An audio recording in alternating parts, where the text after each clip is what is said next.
Hare Krishna. We continue reading from Bhagavad Gita as it is. We are on chapter 6. We are starting chapter 6 today. So are you going to go do the recap of 5? Yes, thank you. Yes, thank you for that. We'll do the recap of 5. And would you like to read it? Yeah. Bhagavad Gita 5.29. Devotional service is easiest in Kali Yuga to get perfection. Fix our mind on Krishna and do our duties, then automatically our senses, anger, desire, and mind is controlled. No separate endeavor is needed for that. Understand Krishna is the owner of all planets, of all demigods, beneficiary of all sacrifices, and he is our best well-wisher and benefactor. This is the peace formula. So can become peaceful within and also collectively. Yeah, yesterday we read the peace formula, how we can become peaceful by ourselves. And because we are peaceful with ourselves, we can make the entire world peaceful, understanding that Krishna is the owner of everything and everyone, and that he is our best friend, our bestest friend. We are always looking for a best friend, and that is Krishna. And the good news is he's right there with us, sitting together with us, right next to us. So reading from Bhagavad Gita chapter 6. This chapter is called Dhyan Yoga. Dhyan Yoga. And we're going to speak from the first verse today. Dhyan Yoga. In this chapter, Krishna is speaking about this meditation process to Arjuna. Shri Bhagavan Uvacha Anashritaha Karma Phalam Karyam Karma Karoti Yaha Sa Sannyasi Cha Yogi Cha Na Niragnir Na Chakriyaha. Translation and purport by His Divine Grace, A.C. Bhaktivedanta Swami Srila Prabhupada. The Supreme Personality of Godhead said, one who is unattached to the fruits of his work and who works as he is obligated is in the renounced order of life, and he is the true mystic, not he who lights no fire and performs no duty. In this chapter, the Lord explains that the process of the Eightfold Yoga system is a means to control the mind and the senses. So Krishna is going to tell us in detail how, by this Ashtanga Yoga, one can control the mind and senses. It is a bona fide process. It is. People in yoga was in Treta Yoga, no, Satya Yoga. People who wanted to get liberation in Satyug would follow this process of Ashtanga Yoga. However, this is very difficult for people in general to perform, especially in the age of Kali. Although the Eightfold Yoga system is recommended in this chapter, the Lord emphasizes that the process of Karma Yoga or acting in Krishna consciousness is better. So Krishna is telling Arjuna that, okay, there is this process of Dhyan Yoga, and you can get liberation from Dhyan Yoga.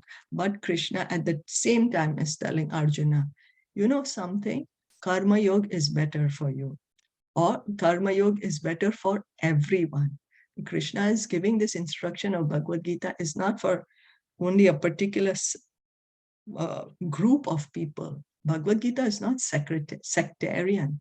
Bhagavad Gita is universal for everyone, all the planets, all living entities. Everyone acts in this world to maintain his family and their paraphernalia. But no one is working without some self-interest, some personal gratification, be it concentrated or extended. The criterion of perfection is to act in Krishna consciousness and not with a view to enjoying the fruits of work. So we have to work. Krishna says, without work, you cannot even maintain your body. When we say work, it doesn't mean that you're working and getting a salary.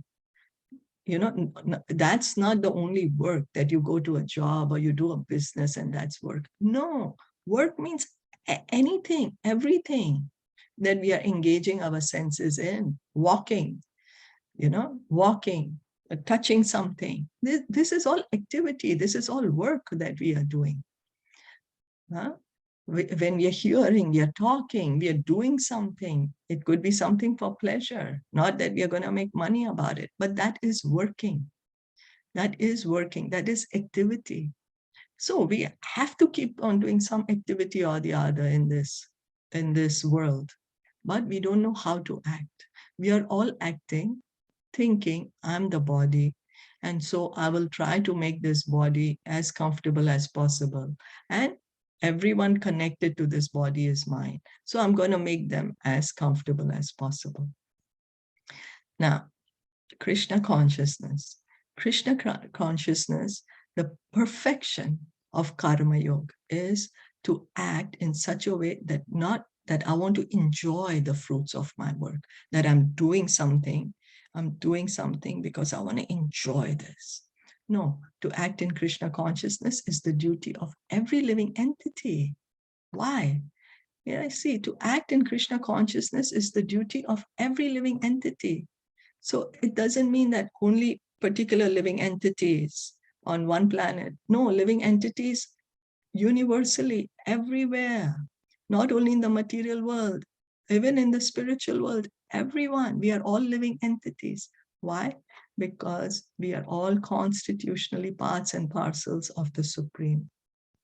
We are parts and parcels of the Supreme, and this is what we need to understand. This is what we need to understand. And that's the reason Krishna says that devotional service begins from the liberated platform. Devotional service begins from the liberated platform when we understand, hey, I'm not the body, I'm the soul. I'm not the body, I'm the soul. I'm an eternal part and parcel of Krishna. The parts of the body work for the satisfaction of the whole body. The limbs of the body do not act for self-satisfaction, but for the satisfaction of the complete whole. Similarly, the living entity who acts for satisfaction of the Supreme Whole and not for personal satisfaction is the perfect sannyasi, the perfect yogi. So the parts of the body, we have one story in the Upanishads where the eyes, the hands, the legs, the mouth, the tongue, one day they started thinking, oh my God, we are so foolish, We are doing all the work. We are doing work, going to collect the grains, cook it, then whatever, such a hard process. And then the tongue is also saying, yes, I'm chewing it. And then who's enjoying it though? It is the stomach that's enjoying, and the stomach is not doing any work. It's just sitting there and getting the food. So we are not going to do that anymore. Why should the stomach just sit and enjoy? So I am not going to go and get the food, and I'm not going to eat it. So the hands, the legs, the tongue, everyone went on strike. But what happened? They realized after a few days that they were getting weaker and weaker. They had no energy. They were almost dying, lifeless. Then they realized, oh, why the stomach has to be fed? Because when the stomach is fed, all the limbs of the body become healthy. Automatically they get healthy. So similarly, when we water the root of a tree, the whole tree becomes healthy. The branches, the leaves, everything gets healthy. When we work for the satisfaction of Krishna, automatically we will get healthy. We are saying, no, why should I work for Krishna's satisfaction? That's why we are like suffering here in the material world. But if we understand, I need to get healthy, I need to be in my real original position, working for Krishna, automatically we will be situated in our real position. And then when we come to that point, then that is better, being better than then that position is being a perfect sannyasi and a perfect yogi. That I'll do all my work, what I need to do for the satisfaction of Krishna. Why? Because Krishna is the Supreme Lord. We just read that in 529. He is the controller, the proprietor, the enjoyer, the best friend. He's the owner of everything. So everything should be used for his service. But Krishna, and you see, we think that Krishna is like selfish. He's going to take everything for himself and he's going to whip us and make us suffer. No, he's given everything to us. Everything is his. He's letting us use it. We just have to realize this point. That's all. We just have to realize it. It is already his, and he is letting us use the things. The sannyasis sometimes artificially think that they have become liberated from all material duties, and therefore they cease to perform Agnihotra sacrifice, yagyas, fire sacrifices. But actually they are self-interested because their goal is to become one with the impersonal Brahman. So there are some kind of sannyasis, they say, okay, I'm liberated now. Now I am the supreme Brahman. I have become the supreme now. And so I'm not going to do anything. Such a desire is greater than any material desire, but it is not without self-interest. So this is a better desire than to get some material thing, because material desire is still with the body. And so one wants to be situated on the Brahman platform, think I have become the supreme Brahman. Is still a better desire, but it's still a selfish desire. Similarly, the mystic yogi who practices the yoga system with half-open eyes, ceasing all material activities, desires some satisfaction for his personal self. But a person acting in Krishna consciousness works for the satisfaction of the whole, without self-interest. So a yogi also, he has some satisfaction for his personal self. That's why he's doing this meditation. But a devotee who's acting in Krishna consciousness, he is selfless. He has no personal desire. He's acting for the whole, complete whole, for everything, for everyone. Why? Because he's acting for Krishna. So he has no self-interest. He has no self-interest. He has no desire for self-satisfaction. His criterion of success is the satisfaction of Krishna.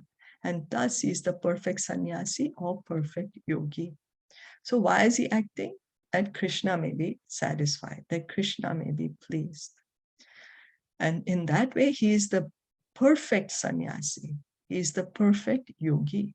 Lord Chaitanya, the highest perfectional symbol of renunciation, prays in this way. Na dhanam na janam na sundarim kavitam va jagad ishakamaye mama janmani janma ishware bhavatad bhaktir ahaitu tvaye. O Almighty Lord, I have no desire to accumulate wealth, nor to enjoy beautiful women, nor do I want any number of followers. What I want only is the causeless mercy of your devotional service in my life, birth after birth. So Chaitanya Mahaprabhu, he is showing us in his Shikshashtakam prayers the mood of a pure devotee. A mood of a pure devotee. What does a pure devotee say? Oh, I don't want any followers. I do not want beautiful women. I don't want wealth. What do I want is just to be engaged in your devotional service, life after life, your causeless mercy, the causeless mercy of your devotional service. So why is a pure devotee able to say that? Because he's already on the liberated platform. He's already in his relationship with Krishna. He's already understood, I'm not the body, I'm the soul. And he is with Krishna and he's enjoying. He's experiencing the highest happiness in Krishna consciousness. That is giving him the highest bliss, being with Krishna, serving, engaging in Krishna's service, hearing and chanting Krishna's glories. Is that okay?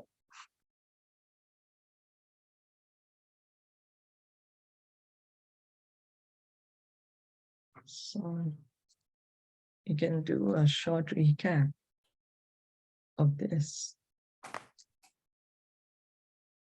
Any questions or comments?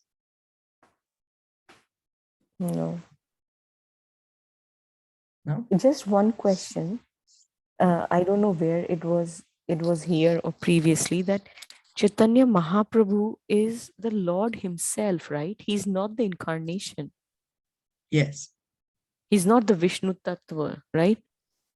He Or is he is Vishnu the Vishnu Tattva. Tattva, but he's not the incarnation. He's the Yes. Lord himself, right? Yes. Yeah, okay. Yes. He's the Lord himself. Krishna himself. Yeah.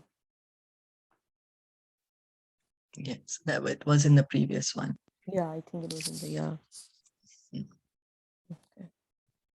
So here we read that Krishna says that karma yoga, acting in Krishna consciousness,